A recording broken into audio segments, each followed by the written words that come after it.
Bonsoir à tous, bonsoir à toutes et bonsoir Amine. Alors ce soir, on vous parle d'un sujet qui me tient particulièrement à cœur et pour des raisons que je vous laisse deviner. Alors, comment la carnosine entre dans le processus anti-âge et comment est-ce qu'elle peut occuper un rôle dans l'amélioration de la performance sportive? Alors Amine, bonsoir tout d'abord. Est-ce que dans un premier temps, tu peux nous rappeler ce qu'est la carnosine? Bonsoir Cédric et bonsoir tout le monde. Donc un sujet très intéressant par rapport à la carnosine. Il y a beaucoup de choses à dire là-dessus. Donc la carnosine est un Mhm. dipeptide. Donc c'est formé de deux acides aminés. Donc la bêta-alanine qu'on avait déjà auparavant abordé dans une conférence. Et puis l'histidine également. L'histidine, c'est le précurseur, comme vous le savez, de l'histamine.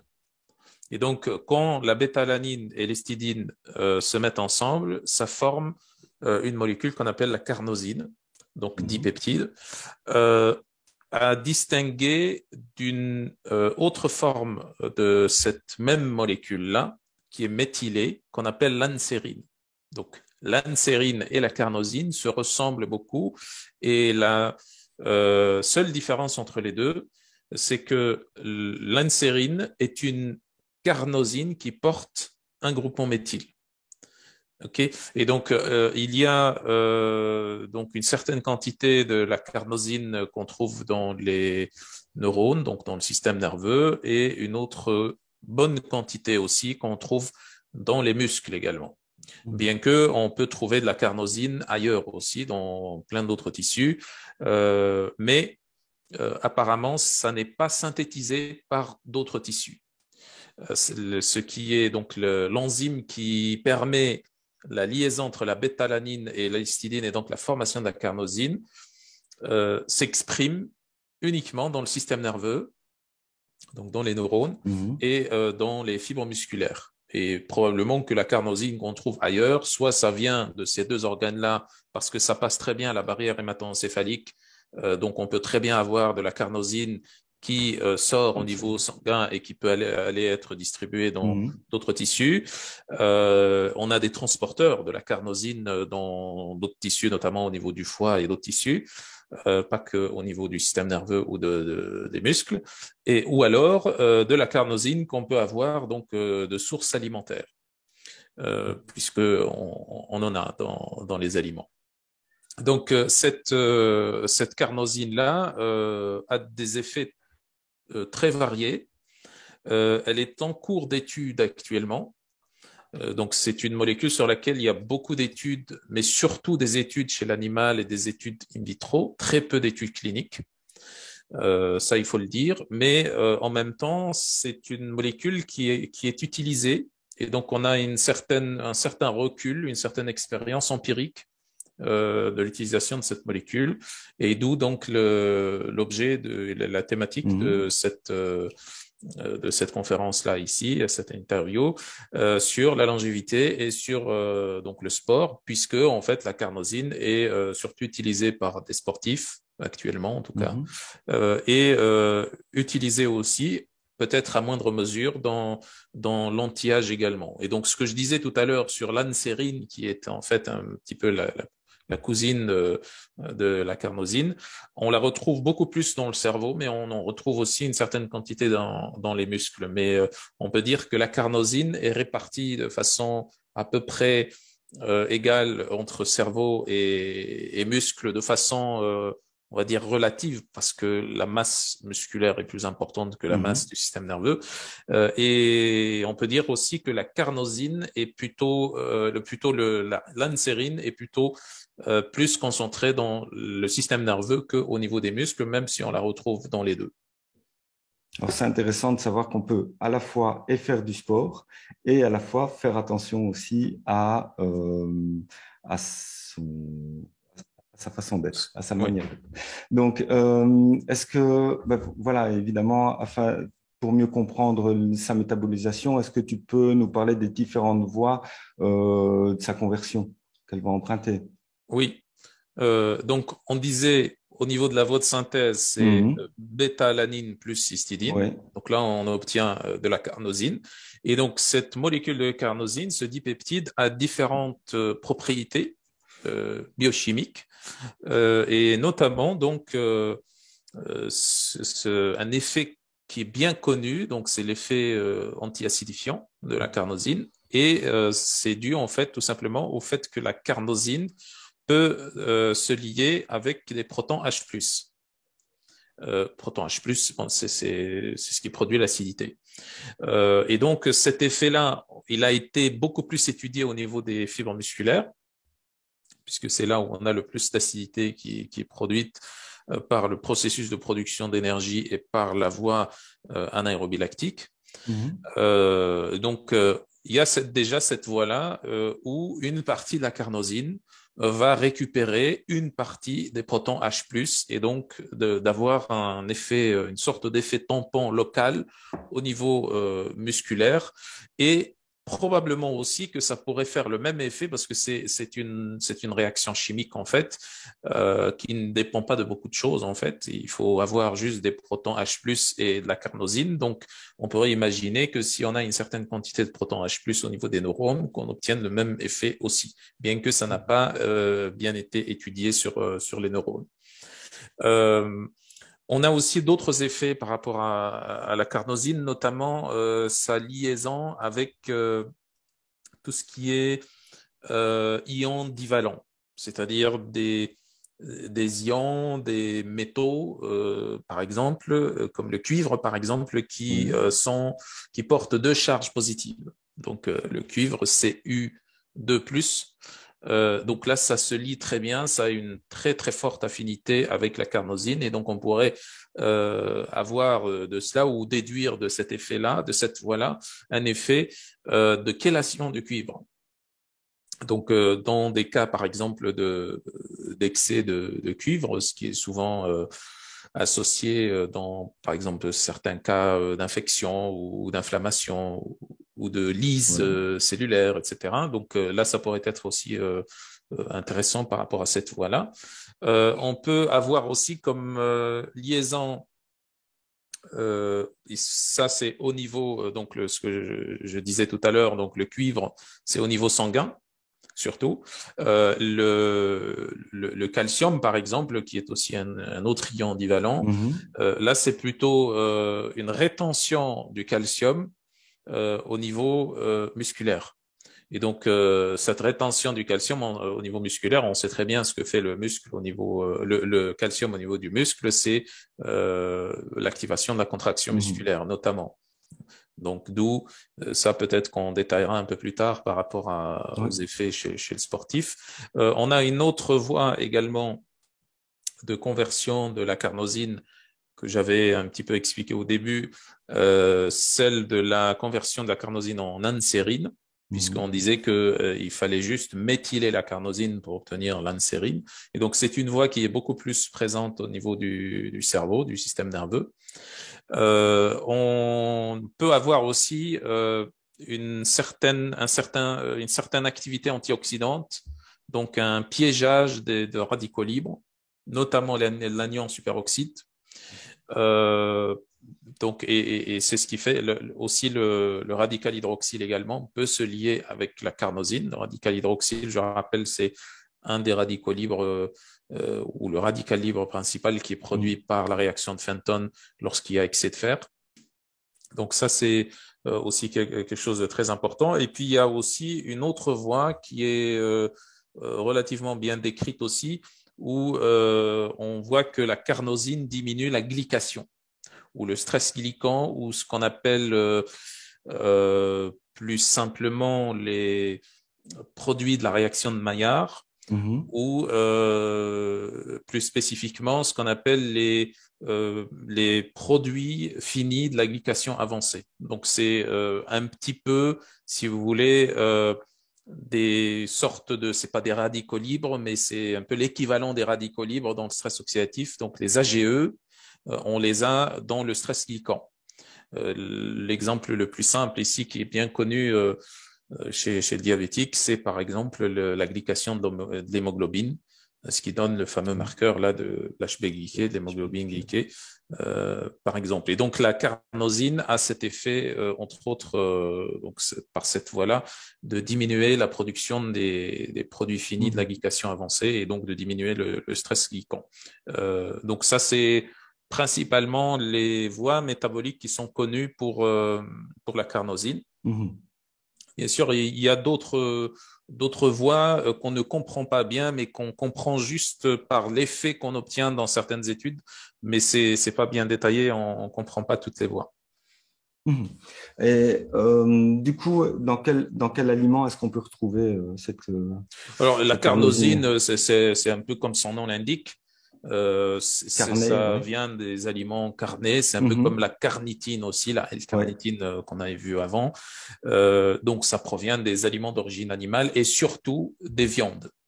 Donc, les viandes rouges et les viandes blanches Mhm. principalement, mais c'est aussi, comme je disais, synthétisé endogènement. Donc, on la retrouve donc par synthèse endogène à partir de la bêta-alanine et des stydines, et aussi ça vient parce que quand on consomme en fait tout simplement de la viande qui est en fait la Mhm. viande d'animaux mammifères en fait, parce que c'est ça la carnosine, on la retrouve chez les mammifères et les oiseaux. Donc, dans les deux cas, viande rouge ou viande blanche, on obtient une certaine quantité de carnosine qui arrive quand même à être en partie absorbée, l'autre partie étant dégradée par les protéases du suc intestinal. Ouais. Mais il y a une certaine quantité qui arrive à pénétrer la barrière intestinale et qui se retrouve dans le sang. Alors, ce qui m'intéresse du coup, c'est que tu nous dis que ça se retrouve dans la carnosine et qu'à la fois la carnosine est très Dans la bien viande, pour ça se retrouve éviter dans la dans viande. la viande, ouais, Mm. pardon, ça se retrouve dans la viande et qu'elle est très bien pour l'agrégation plaquettaire. Et du coup, j'en reviens quand même sur cette question du barbecue où tu cuis une viande et à la fois tu crées de la glycation en cuisant trop. Donc, ça veut dire qu'il y a une balance qui est pas équilibrée. Oui, c'est-à-dire l'effet du barbecue sur la Oui. santé. Donc Oui, oui, la glycation qui est due. oui, oui, oui, ça c'est ce qui est le plus connu hein, sur la glycation. Ouais. Oui, ça crée, ça a un effet qui augmente le vieillissement. Mhm. C'est Même les si, AGE. Oui, ouais, même si à la fois il y a le poison et le poison du barbecue et le contrepoison qui se trouve un peu dans la viande par la carnosine qui s'y trouve oui, dedans. oui. Alors, il faut bien comprendre aussi autre chose, c'est que, et ça c'est une bonne question, c'est que en Merci. fait la vraie, de rien, la vraie carnosine qui fait les effets qu'on est en train de décrire, Mhm. c'est quand même en majorité celle qui est synthétisée endogènement, Ok. puisque en grande majorité, la carnosine provient d'une synthèse endogène et que ce qu'on obtient par une alimentation, si riche soit-elle en viande, ne restera que quelques Mhm. pourcents en fait Limité, oui. du pool de carnosine qu'on va avoir métaboliquement parlant. Mais théoriquement, ce que tu disais, et ça tient la Mhm. route, oui. Ok. Alors, mais hormis ce dont on va parler ce soir, hein, le sport et l'anti-âge, quelles sont les différentes applications justement de la carnosine? Oui, enfin, il y a tout un tas d'applications, comme Ouais. j'avais signalé au début, qui sont pour la plupart, ou une bonne partie en tout cas, qui sont en cours d'études Mhm.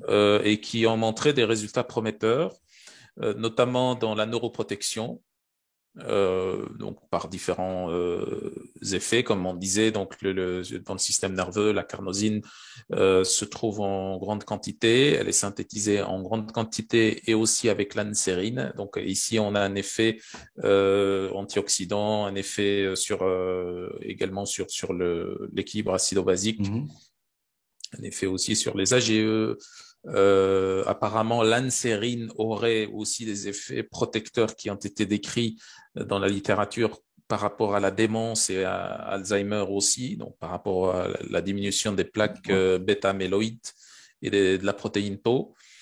Euh, donc, il y a tout un tas de voies qui expliquent cet effet de neuroprotection qui, encore une fois, n'a pas été étudié chez l'humain dans des études cliniques.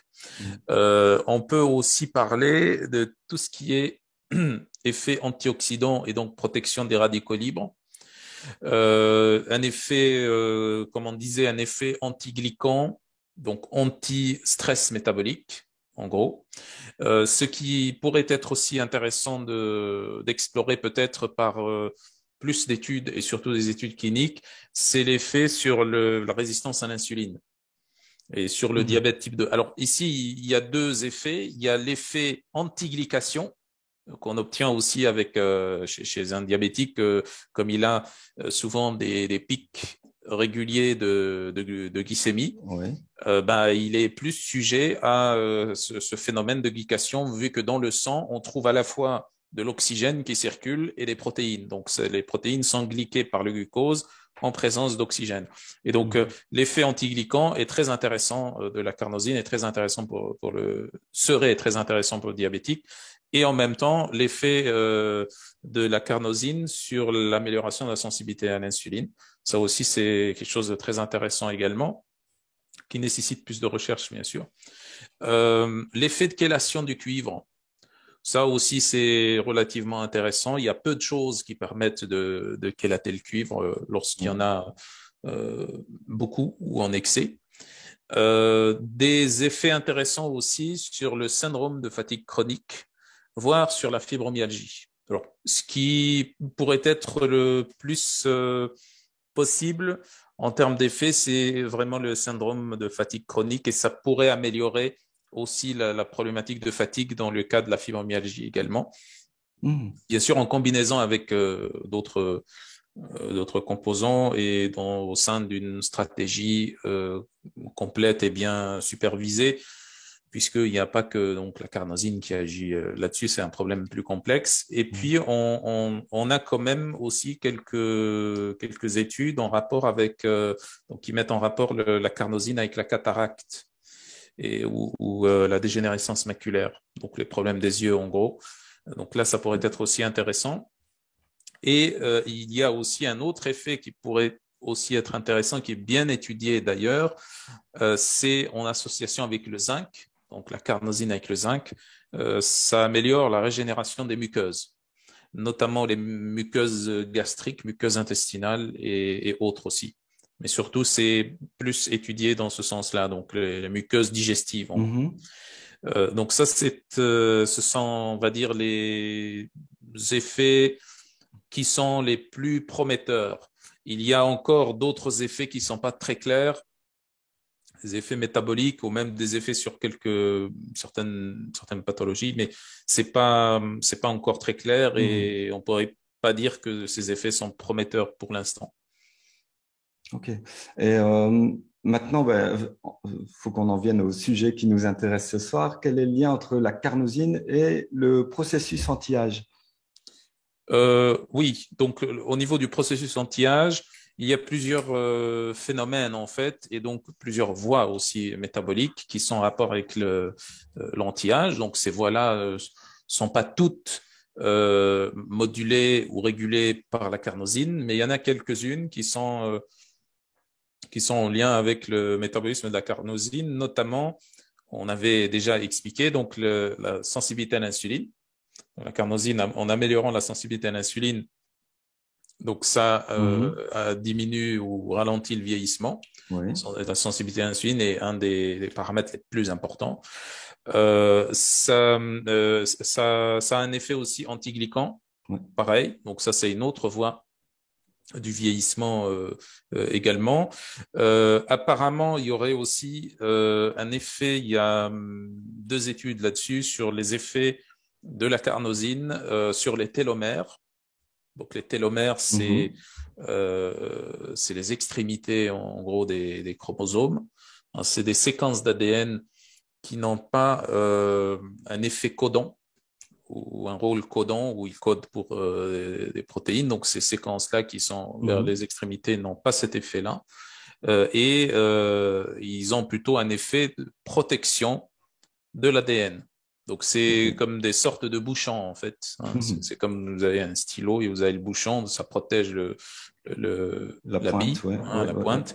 Et donc, les télomères ont cet effet-là. Et donc, Mhm.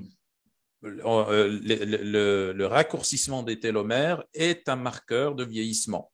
Et donc, plus on vieillit, plus on prend de l'âge et moins on a de télomères. Mhm. Plus les télomères sont raccourcis.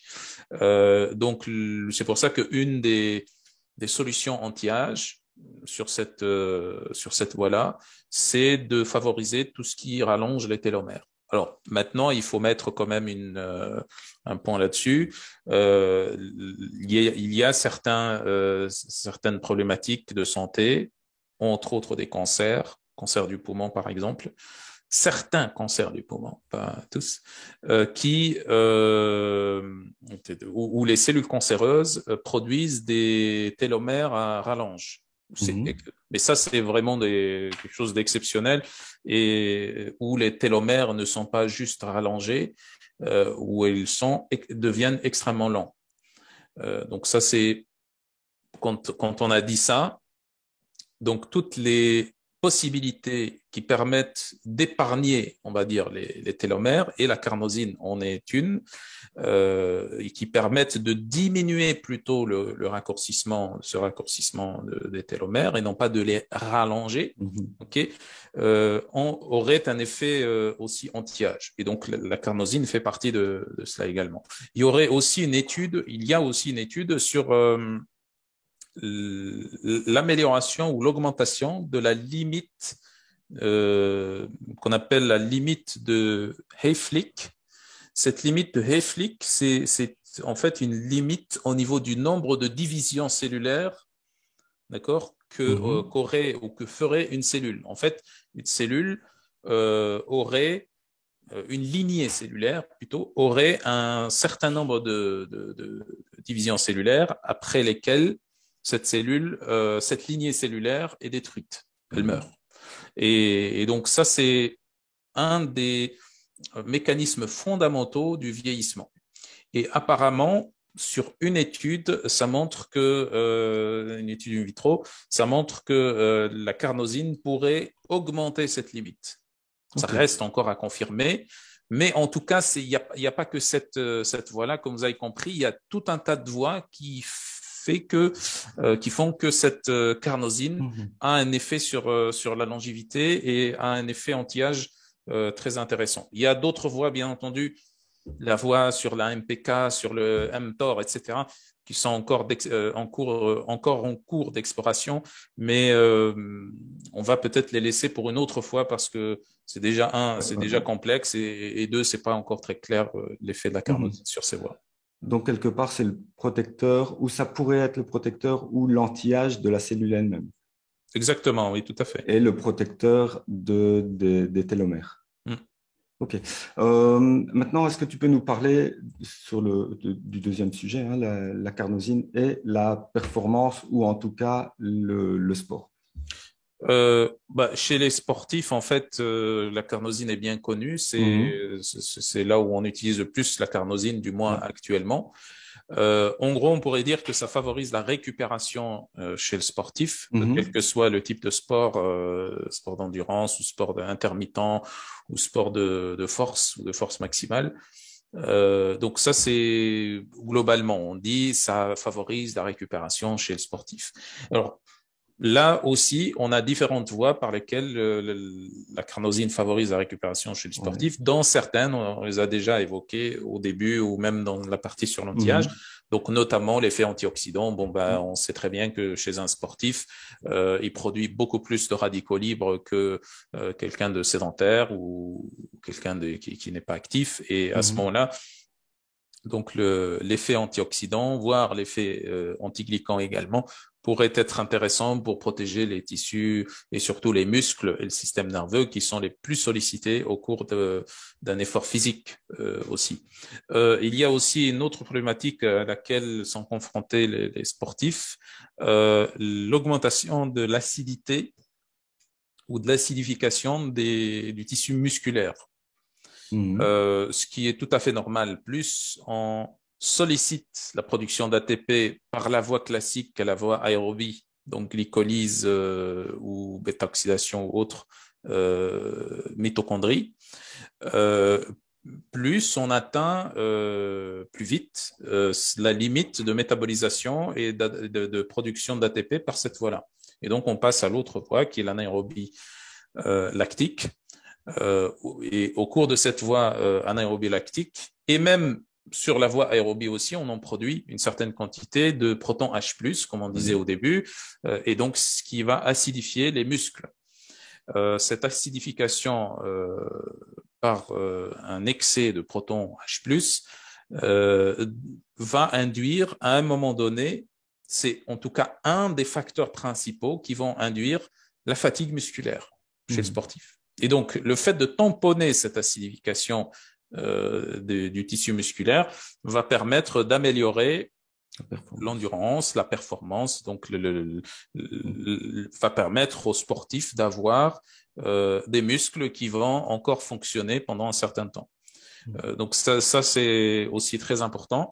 Il y a aussi apparemment une association entre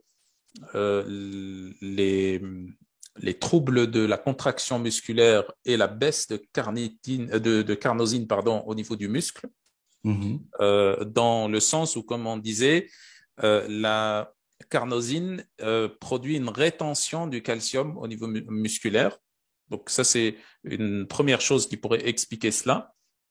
Oui. Donc, et autre chose aussi, on pourrait même avoir parfois des problématiques de crampes également, à cause d'une baisse de la quantité de carnosine au niveau musculaire, et ça pourrait s'expliquer par plusieurs phénomènes, notamment le phénomène que j'ai déjà expliqué par rapport à l'acidification, et aussi par rapport également à la rétention d'eau, parce que la carnosine a aussi la capacité de retenir une certaine quantité d'eau également au niveau musculaire. C'est pas un composé qui va retenir une quantité très importante en eau. Il n'y a pas une rétention très forte, mais le fait d'avoir un manque de carnosine, de quantité de carnosine dans le muscle, va favoriser une fuite d'eau à l'extérieur du muscle. Et mis à part tout ça, on a aussi un effet de préservation de la masse musculaire également, donc qui est en fait dû à un ensemble de toutes ces voies que j'ai expliquées.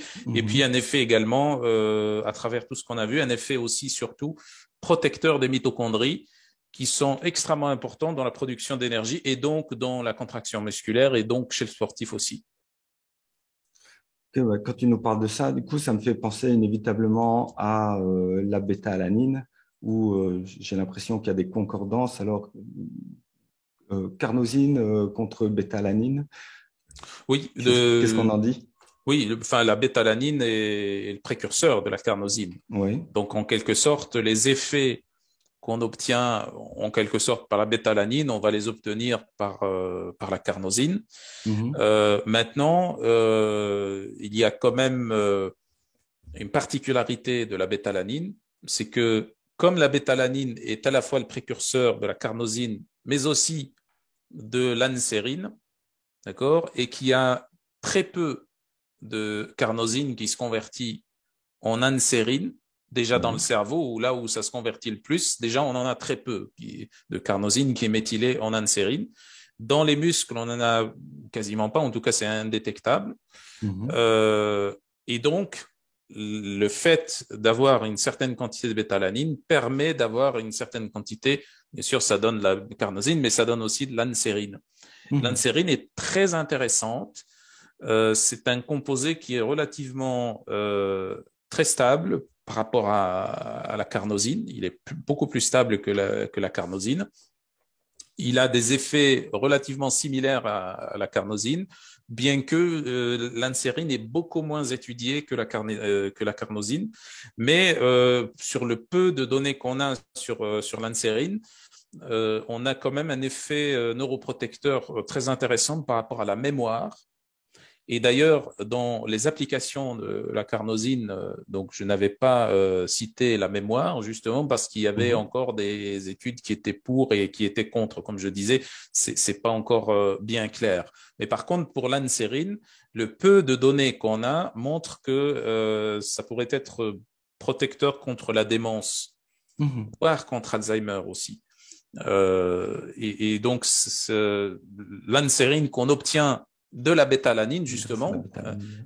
donc la bétalanine a cette particularité-là. Mhm. Maintenant, la carnosine permet quand même d'avoir, comme on l'a déjà vu, un large spectre d'effets, Mhm. notamment chez le sportif et en anti-âge, avec des dosages moins élevés que ceux qu'on pourrait obtenir par la bétalanine. Donc, je Mhm. dirais qu'en fait, les deux se complètent. Les deux se complètent très bien. Carnosine plus bétalanine, Mhm. ça, c'est vraiment le meilleur mélange. Donc, on obtient suffisamment de carnosine et en même temps, avec la Oui. bétalanine, on obtient un peu d'ansérine aussi. Parce qu'on peut le rappeler quand même avec la bétalanine, quand on en prend un peu trop ou un peu plus, on a quand même quelques effets immédiats qui sont des picotements, qui sont donc Ça, tu as raison. Ça, c'est parmi les effets secondaires mhm. qu'on obtient avec la bétalanine, parfois à partir de 800 milligrammes. Chez certaines personnes, ça peut même arriver à partir de 600 milligrammes de bétalanine. Et dans ce cas, ce que je disais par rapport à la bétalanine, le fait de donner de la bétalanine, Voilà. ça se lie avec l'histidine. Et l'histidine, c'est le précurseur de l'histamine et ça pourrait, je dis bien ça pourrait, théoriquement, ça pourrait avoir aussi un effet antihistaminique dans Mhm. le sens où on mobilise une certaine quantité du pool d'histidine euh, qu'on associe avec la bétalanine pour produire cette molécule qui est neuroprotectrice, qui est l'ansérine. Donc, ça, c'est un des effets intéressants de la bétalanine par rapport à la carnosine. D'ailleurs, si vous voulez revoir une vidéo qu'on a faite précédemment sur la bétalanine, vous pouvez facilement retrouver ça soit sur la page sur laquelle vous êtes, donc Science et Nutrition, Nutrition et Sciences, ou alors sur la page Facebook Nutrilogix, Cédric Lapeau, sans aucun problème, vous la retrouverez dans l'historique. Mais maintenant, moi, ce qui m'intéresse, par contre, ce que j'ai entendu souvent ou régulièrement, la question, c'est bétalanine et L-alanine. Quelle est la différence entre les deux? Alors là, c'est la L-alanine, c'est un peu différente dans le sens où, comme peut-être que certains ont posé la question aussi, puisqu'on a la bétalanine, est-ce qu'on n'aurait pas aussi l'alpha-alanine? Mhm. Et oui, donc on a l'alpha-alanine et la L-alanine est la forme principale de l'alpha-alanine. Et donc la L-alanine, c'est complètement différent de la bétalanine. Ça ne donne pas du tout ni la carnosine, ni l'ansérine, ni ça ne se fixe sur l'histidine. Ça n'a rien à voir. Bien que si vous voulez, c'est des isomères, hein, c'est des Ouais. molécules qui se ressemblent beaucoup. Par contre, la L-alanine pourrait avoir un effet sur l'augmentation de la glycémie. Donc, c'est pas du tout recommandé pour des diabétiques type 2, Ouais. mais par contre, ça pourrait aider dans les cas de personnes qui pourraient avoir des hypoglycémies. Mhm. Mhm. Par exemple, dans certains cas, je dis bien dans certains cas de diabète type 1, par exemple, là, ça pourrait être intéressant. Ça, d'ailleurs, c'est utilisé, bien sûr, il ne faut pas aller utiliser ça directement. Il faut que ça soit cadré par un professionnel de santé. Il faut prendre conseil chez votre médecin traitant. Mais ça, c'était juste pour faire un peu La la différence différence entre les entre deux. Ouais, ouais, ouais. L-alanine et bêta-alanine, mais ça n'a strictement rien à voir. La L-alanine, ça, c'est de Mhm. l'alpha-alanine. Ok. Mais écoute, une dernière question, ouais, comme d'habitude, c'est quelles sont l'énergie, les synergies qui peuvent être intéressantes et est-ce qu'il y a des précautions d'usage? Pour les synergies, ben, il y a tous les acides aminés. Bon, si on parle de synergie Mhm. maintenant en rapport avec les muscles, tous les acides aminés qui permettent d'améliorer la régénération du muscle et le développement de la masse musculaire, notamment donc la créatine, par exemple. On a cité aussi la bétalanine, donc synergie Mhm. carnosine bétalanine, ça c'est une excellente synergie aussi. Les BCAA, également tout ce qui est arginine, ornithine, citrulline, lysine. Ok.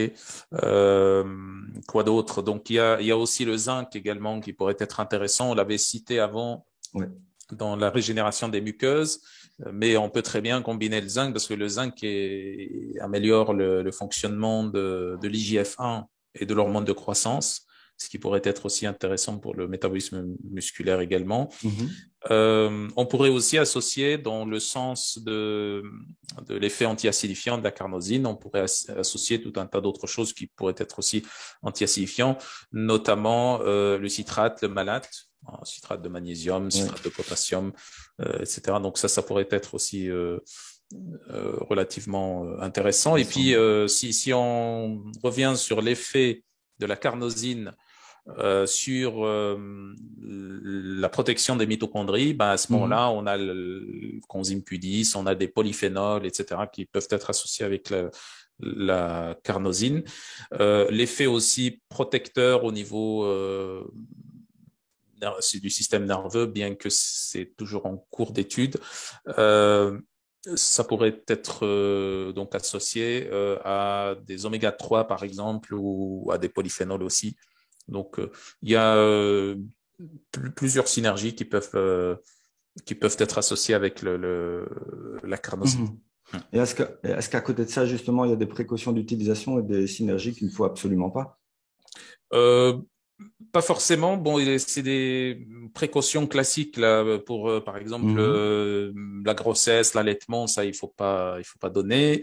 Il faut faire juste attention quand on combine avec un traitement antidiabétique.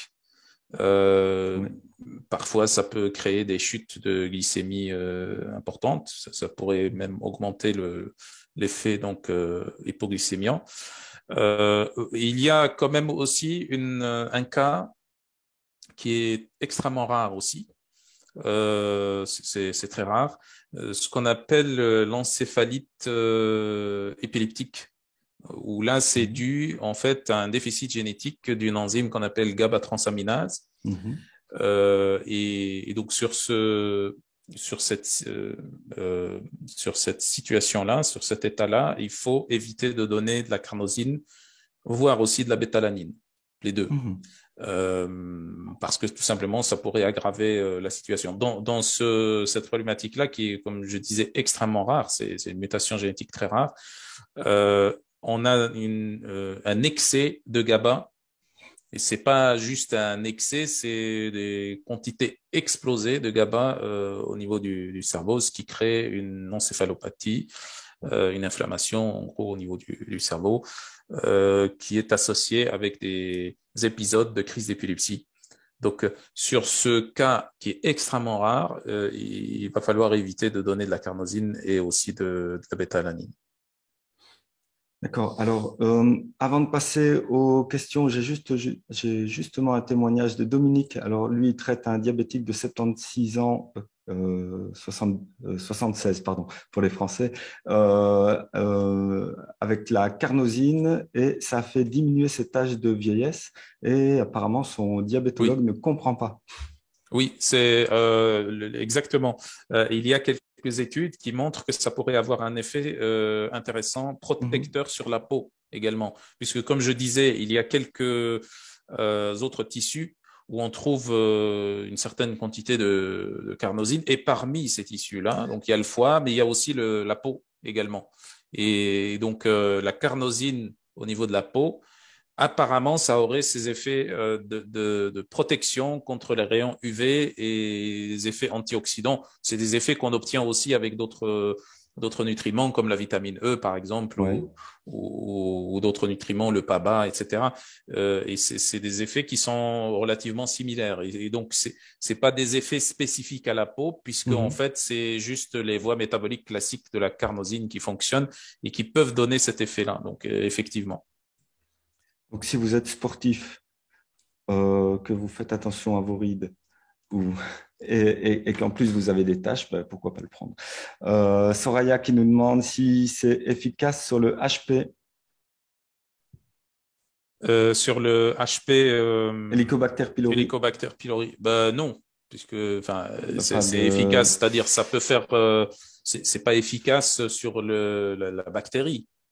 Non, Non, j'imagine que c'est par mais rapport à l'équilibre acide-base, oui, dont on parle, mais sur l'équilibre acide-base, ça non, c'est pas non plus il n'y a pas vraiment, ouais. bien démontré, mais par contre, ça peut aider, ça peut faire partie du protocole parce que ça peut aider à régénérer la muqueuse gastrique, Mhm. surtout en association avec du zinc. Ouais. Souvent, on donne aussi du zinc carnosine dans ces cas-là aussi et d'autres nutriments aussi. Mhm. Mais c'est sur le l'H. pylori directement, non. Mais ça peut aider à améliorer l'état de la muqueuse gastrique dans ce cas, oui. Gloria qui nous demande si c'est compatible avec les acides aminés ramifiés. Oui, oui, tout à fait. D'ailleurs, j'ai cité ça Oui, dans les tout à fait, synergies. oui. La valine, l'isoleucine, la leucine, ça se donne très très bien avec ces acides aminés et ça améliore la régénération du muscle et la croissance musculaire, oui. Et notre fidèle Soraya qui nous demande si les végétaliens ont plus de risques que d'être en carence de carnosine. Oui, oui, oui, tout à fait. Donc, il y a ce risque-là aussi. Il y a cette problématique-là avec les végétaliens stricts.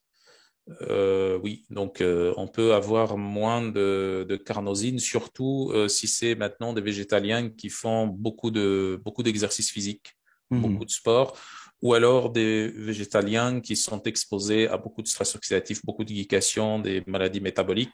Ça peut faire baisser le pool de carnosine et on pourrait à ce moment-là avoir besoin d'une certaine quantité exogène de carnosine qui en quelque sorte et partiellement, voire très bien complété par ce qu'on obtient dans l'alimentation, dans la viande. Bien que, bon, à ce moment-là, il y a aussi la possibilité de prendre la carnosine en complément Ouais, alimentaire. ouais. Et dernier témoignage d'Hélène qui nous dit tester dans le sport et retour intéressant sur les tâches de vieillesse. Malheureusement, je ne sais pas si elle parle d'elle ou de son compagnon. Soit. Donc, pour ceux qui ne savent pas, je suis le compagnon d'Hélène. Donc voilà. Euh, je vous souhaite, merci d'abord Amine, merci. Je vous souhaite à tous et à toutes une excellente soirée, une bonne semaine. Prenez soin de vous, prenez soin de ceux que vous aimez et on se retrouve la semaine prochaine. Salut à tous, salut Amine. Merci Cédric et salut. Au revoir.